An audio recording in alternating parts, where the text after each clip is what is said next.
Hi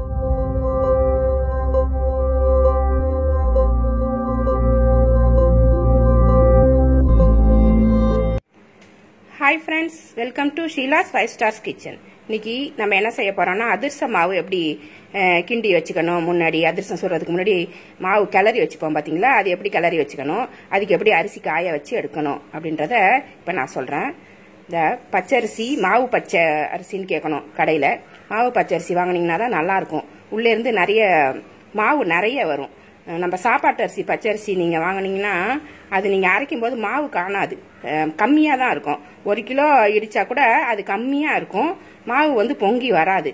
இதுன்னு வச்சுக்கோங்க, இந்த மாவு பச்சரிசி வந்து மிஷினில் போட்டு அரைக்கும் போது நிறைய மாவாகும், நல்லா சாஃப்டாக இருக்கும். இதுதான் இடியாப்பத்துக்கும் நல்லாயிருக்கும், அதிர்சத்துக்கும் நல்லாயிருக்கும். ஃபஸ்ட்டு நம்ம மாவு பச்சரிசி வாங்கி உங்களுக்கு எவ்வளோ தேவையோ 1 கிலோ இல்லைனா 2 கிலோ, இன்றைக்கி நான் வந்து 2 கிலோ எடுத்திருக்கேன். 2 கிலோ பச்சரிசியை 2-3 தடவை நல்லா கழுவிட்டு மேலே உள்ள அழுக்கெல்லாம் எடுத்துடணும். ஃபஸ்ட்டு நல்லா கழுவிட்டு அதை வந்து ஒரு கட்டிலில் இல்லைனாக்கா ஒரு பாய் கூட விரிச்சிட்டு ஒரு காட்டன் துணி போட்டுருங்க. போட்டு நல்லா பரவலாக வச்சு விட்டுருங்க.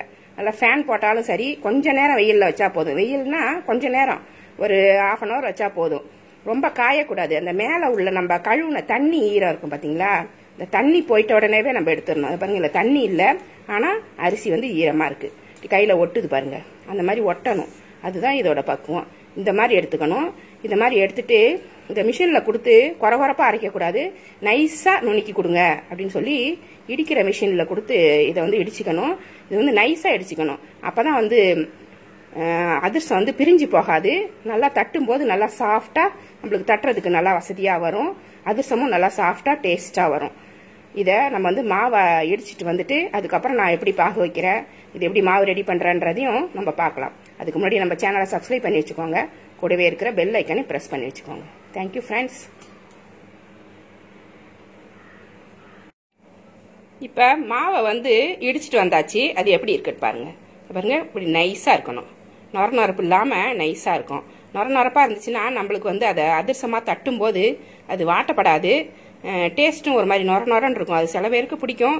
எங்கள் வீட்டில் எல்லாருமே இப்படி சாஃப்டாக இருந்தால் தான் பிடிக்கும். இந்த மாதிரி நைஸாக நுணுக்கி எடுத்துக்கோங்க. ஈர அரிசி மாவு இது ரெடி ஆயிடுச்சு. இது 2 கிலோ மாவு அரைச்சதால அதுக்கு 1.5 கிலோ வெல்லம், 1 கிலோவுக்கு 3/4 கிலோ வெல்லம், அப்போ 2 கிலோவுக்கு 1.5 கிலோ வெல்லம் எடுத்து வச்சுருக்கேன். இது வந்து பாகு வெல்லம். சாதா வெல்லம்னு கேட்டிங்கனாலே கடையில் என்ன பண்ணுவாங்க, சாதா வெல்லம் கொடுத்துருவாங்க. அது வெளுத்த மாதிரி இருக்கும், வெள்ளை கலராக இருக்கும். உங்களுக்கு வந்து அது கலர் நல்லா கொடுக்காது, அதிரசமும் டேஸ்ட்டாக இருக்காது. கலரும் பார்த்தீங்கன்னா வெள்ளை கலராக இருக்கும். அது நம்மளுக்கு அதிரசம் சாப்பிட்ட மாதிரியே ஒரு ஃபீல் இருக்காது. இது வந்து பாகு வெல்லம். இது கலரும் நல்லாயிருக்கும். இதை காய்ச்சி ஊற்றி கிண்டும் போது நல்லாயிருக்கும், டேஸ்ட்டாகவும் இருக்கும். அதிரசம் செய்யும்போது நல்லா தேன் கலராக அழகாக வந்துடும். அதனால தான் இந்த பாகு வெல்லம் எடுக்கணும். இது சாஃப்டாகவும் இருக்கும், சீக்கிரம் வந்து கரையும், கல் மாதிரி இல்லாமல் இது சாஃப்டாக இருக்கும் இந்த வெல்லம். இது நல்லாயிருக்கும், இது மாதிரி வாங்கிக்கோங்க. வெல்லம் பாகு காய்ச்சறதுக்கு இந்த டம்ளரால் 1/2 டம்ளர் தண்ணி ஊற்றி கொதிக்க வச்சுருக்கேன். 1/2 டம்ளர் போதும். 1 கிலோ அரிசி போட்டிங்கன்னா இது ஒரு 1/4 டம்ளர் ஊற்றுனா சரியாக இருக்கும். வெல்லம் அப்போ தான் கரையும். அதிகமாக ஊற்றுனீங்கன்னா நிறைய பாகு வந்துடும், அது சுண்டி வர்றதுக்கு உங்களுக்கு லேட் ஆகும். இதில் கொஞ்சம் கொஞ்சமாக இந்த வெல்லத்தை போட்டுக்கலாம்.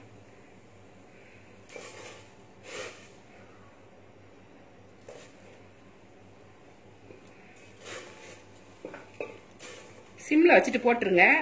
போட்டு ஒரு கிளறி விட்டுட்டு அதுக்கப்புறமா மீடியமில் வச்சு கிண்டிக்கிட்டே இருக்கணும், இல்லைனாக்கா அடி பிடிச்சிடும்.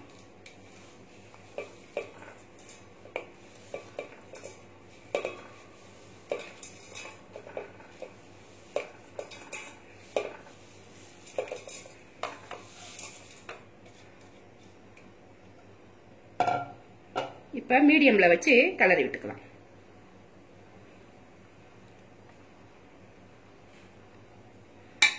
பாகு காய்ச்சறதுக்கு 2 பாத்திரம் பெரிய பாத்திரமா எடுத்து வச்சுக்கணும். ஃபர்ஸ்ட் இந்த பாத்திரத்துல இந்த வெல்லம்லாம் கரைஞ்ச உடனே ஒரு வடிகட்டியை எடுத்து நல்லா மெதுவா சுட்டுக்காம அழகா வடிகட்டி எடுத்துக்கணும். அதை இன்னொரு பெரிய பாத்திரத்துல வடிகட்டி எடுத்து அதுக்கப்புறமா தான் நம்ம இந்த பாகை வந்து பக்குவமா காய்ச்சணும். இதை ஃபர்ஸ்ட் இதை கரைய விட்டுருவோம்.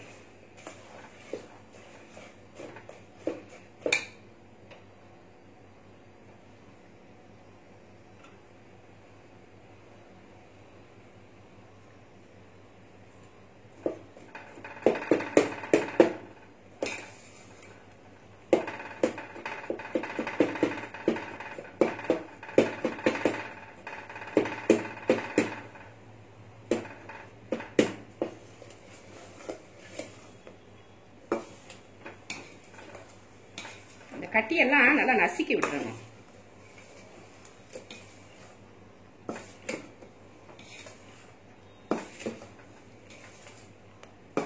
தேய்ச்சாப்புல கிளறி விட்டீங்கன்னா அது சீக்கிரமா கரைஞ்சிடும்.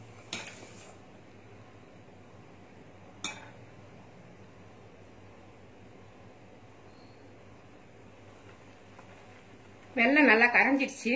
இதை வந்து ஒரு சில்வர் வடிகட்டியில வடிகட்டணும். பிளாஸ்டிக்ல வடிகட்டாதீங்க, அது திடீர்னு உருகினாலும் உருகிடும். சில்வர் வடிகட்டியா எடுத்து டீ வடிகட்டுவோம் பாத்தீங்களா, அதுல வந்து வடிகட்டிடுங்க. அப்பதான் அது மண் இல்லாம இருக்கும். இதை வடிகட்டி ஒரு பெரிய பாத்திரத்துல, இந்த பாத்திரத்துல வடிகட்டி கொண்டு வரணும். அது மாதிரியே ஒரு 5 ஸ்பூன் ஜீனி, ஒரு 10 ஏலக்காய் போட்டு மிக்சியில நுணுக்கி வச்சிருக்கேன். தனியா ஏலக்காவை மிக்சியில போடும்போது சரியா நுணுங்காது, பொடி பண்ண முடியாது. அதனால கொஞ்சம் சர்க்கரையோட சேர்த்து பொடி பண்ணி எடுத்துட்டு வந்து ரெடியா வச்சுக்கணும். பாகு வடிகட்டி எடுத்துட்டு வந்தாச்சு. இந்த மாதிரி இருக்கும் வடிகட்டினா. அதுல கொஞ்சம் மண்ணே இருந்துச்சு, அதனால அதை வடிகட்டிடணும். அடியில வந்து வெள்ளத்துல மண் இருக்கும், அதை வடிகட்டி எடுத்தாதான், இல்லைன்னாக்கா நம்ம சாப்பிட்ற பொருள்ல வந்து நொர நொரன்னு மண்ணு தெரியும். இது நல்லா காய்ச்சணும். காய்ச்சிட்டு இதை எடுத்து ஒரு தண்ணியில போடும்போது உருண்டையா நிக்கணும், கரைஞ்சி ஓடக்கூடாது. உருண்டையா அப்படியே நிக்கணும் கரையாம. கையில எடுத்து இப்படி உருட்டும் போது உருட்ட வரணும், அதான் உருட்டு பதம் வரணும். அந்த அளவுக்கு இதை காய்ச்சணும்.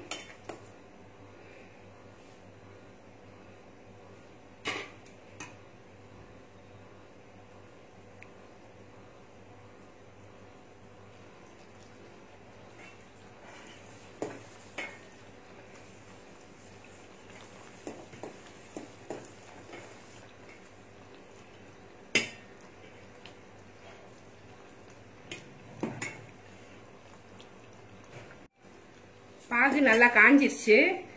இது வந்து இந்த பதம் வந்து உருட்டு பதமா வரணும். அதுக்கு என்ன பண்ணணும்னா, கொஞ்சமா இந்த மாதிரி தண்ணி வச்சுக்கணும்.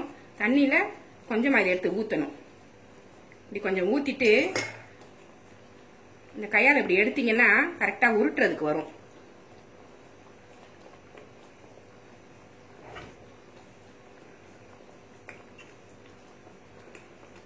பாருங்க, இந்த மாதிரி உருட்டுறதுக்கு ஒரு மிட்டாய் மாதிரி ஆயிடுச்சு பாருங்க. அப்படி உருட்டை பார்த்து, இதான் உருட்டு பதம்னு சொல்லுவாங்க. ஒரு உருட்டுறதுக்கு வரணும். இப்படி நம்மளால உருண்டை திரட்ட முடிஞ்சாலும் அது கரெக்டான பதம். இந்த சமயத்துல நம்ம நிறுத்திடலாம். அதுக்கு மேல பாகு காய வேண்டாம், அப்புறம் வந்து ரொம்ப பூத்து போயிடும். அப்புறம் மாவு கிளறதுக்கு இது மாதிரி ஒரு மரக்கரண்டி எடுத்துக்கோங்க.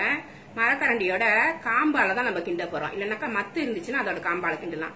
இந்த கரண்டி பாகத்துல வந்து நம்ம கிண்ட முடியாது, இது வாட்டப்படாது.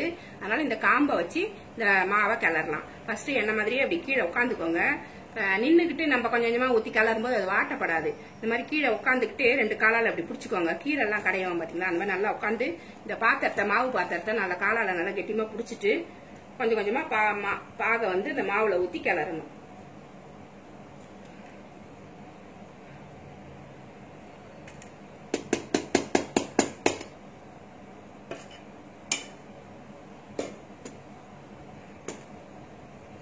நல்லா சுத்தி இருக்கிற மாவெல்லாம் நடுப்பக்கமா கிளறி கொண்டு வரணும். இப்படி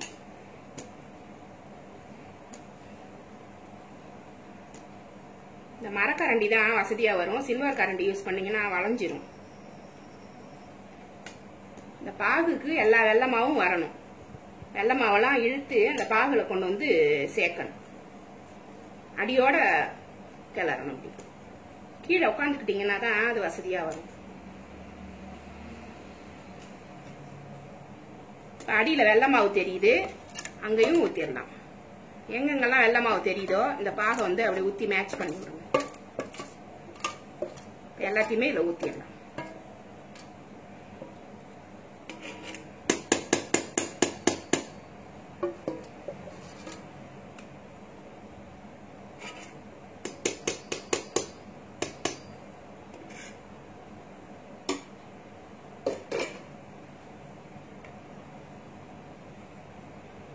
ஏலக்காய் கொஞ்சம் ஜீனியும் போட்டு நுணுக்கி வச்சிருந்தோம், அதையும் இதுல போட்டுடலாம்.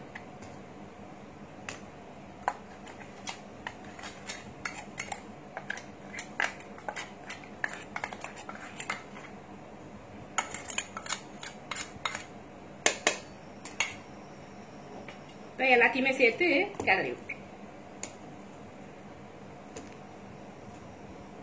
நல்லா கிண்டினீங்கனாலே உங்களுக்கு அந்த இது வந்துடும். வெள்ளை கலரே இல்லாம கிண்டணும். சூடா இருந்துச்சுன்னா ஒரு துணி ஒண்ணு வச்சுக்கலாம். கால் பிடிக்கிற இடத்துல ஒரு துணி வச்சு பிடிச்சிக்கிட்டு அதை கிளறணும். அடியில எல்லாம் வெள்ளை மாவு தங்கிடும். அதெல்லாம் பார்த்து எல்லாத்தையுமே ஈவனா கலக்கி விட்டுறணும்.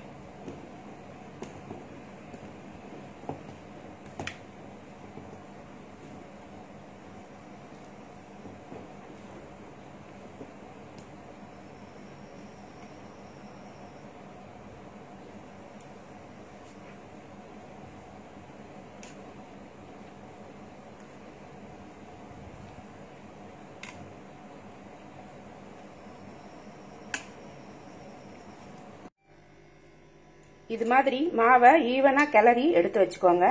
இது 3 நாள் வரைக்கும் ஊறணும். 3ஆவது நாள் இதை சுட ஆரம்பிச்சிடலாம். இல்லைன்னாக்கா ஒரு நாள் ஊற வச்சுட்டு அடுத்த நாள் சாயந்தரம் கூட நம்ம செய்யலாம். நல்லா இருக்கும். டேஸ்ட் எல்லாம் மாறாது.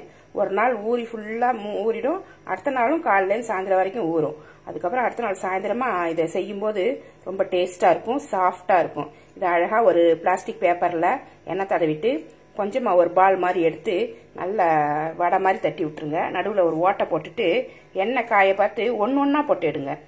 எண்ணெய் காஞ்சோடனே கொஞ்சம் மீடியத்தில் வச்சுட்டு ஒன்னா போட்டு பொறுமையாக திருப்பி விட்டு நல்ல எண்ணெயை ஒரு கிண்ணத்தை வச்சு அழுத்தி எடுத்துட்டீங்கன்னா அருமையான அதிரசம் ரெடி ஆயிடும். இந்த அதிரச மாவு ரெசிபி உங்களுக்கு பிடிச்சிருந்தா என்னோட சேனலை சப்ஸ்கிரைப் பண்ணி வச்சுக்கோங்க. கூடவே இருக்கிற பெல் ஐக்கானையும் ப்ரெஸ் பண்ணி வச்சுக்கோங்க. Thank you friends.